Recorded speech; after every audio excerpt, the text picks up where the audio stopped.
From Washington, this is VOA News.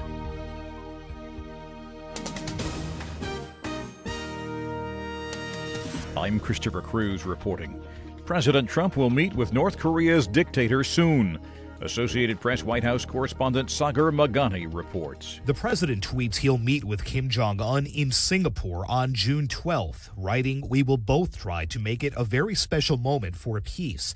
The president earlier praised Kim for releasing 3 Americans held in North Korea, saying it signaled a breakthrough in ridding the Korean peninsula of nuclear weapons. I think he did this because I really think he wants to do something and bring that country into the real world. I really believe that. The president spoke at Joint Base Andrews, where he welcomed the 3 men in a highly scripted celebration in the wee hours before they were taken to Walter Reed National Military Medical Center.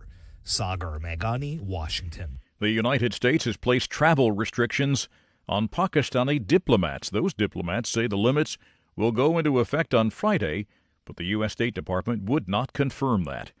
Last month, Pakistani media reported that the country's diplomats will be restricted from traveling more than 40 kilometers from the embassy in Washington or consulates in other cities without permission. Pakistani diplomats have always been allowed to travel anywhere throughout the United States without any restrictions. At least 40 people were killed when a dam in Kenya's Rift Valley burst late Wednesday following days of heavy rains.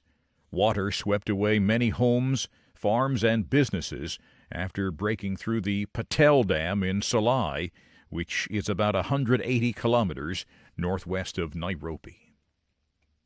This is VOA News.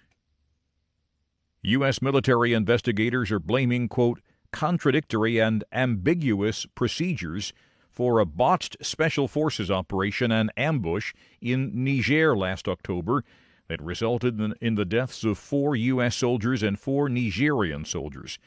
General Tom Waldhauser leads the U.S. Africa Command. He says the troops were caught unawares. They had never seen anything in this magnitude: numbers, mobility, and training. It was a total tactical surprise. A summary of the findings released Thursday said, quote, no single failure or deficiency was the sole reason for the ambush by Islamic State-linked fighters near the village of Tongo, about 200 kilometers north of the capital.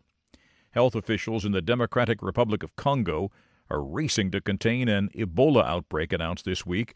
VOA's Anita Powell reports. This is not Congo's first encounter with the hemorrhagic fever, which causes an acute, serious illness which is often fatal if untreated.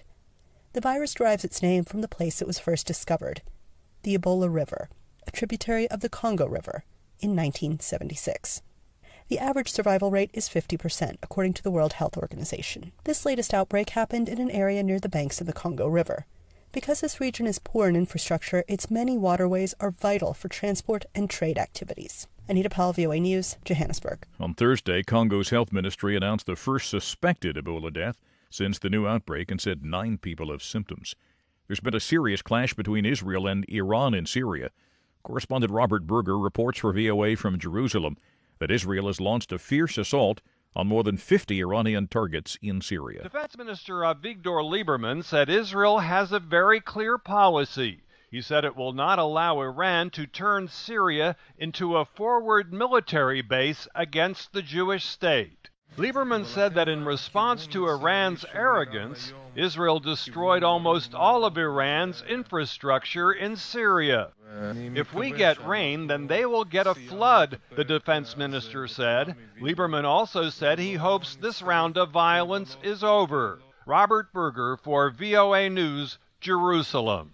19-year-old Michael Beaver of the southwestern state of Oklahoma, convicted in the fatal stabbings of 5 family members, could learn Friday whether a jury thinks he should spend the rest of his life in prison. He was 16 when he and his then 18-year-old brother, Robert Beaver, killed their parents and 3 younger siblings.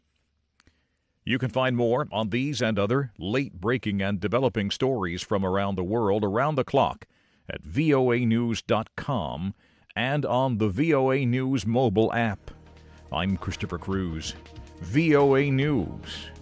That's the latest world news from VOA.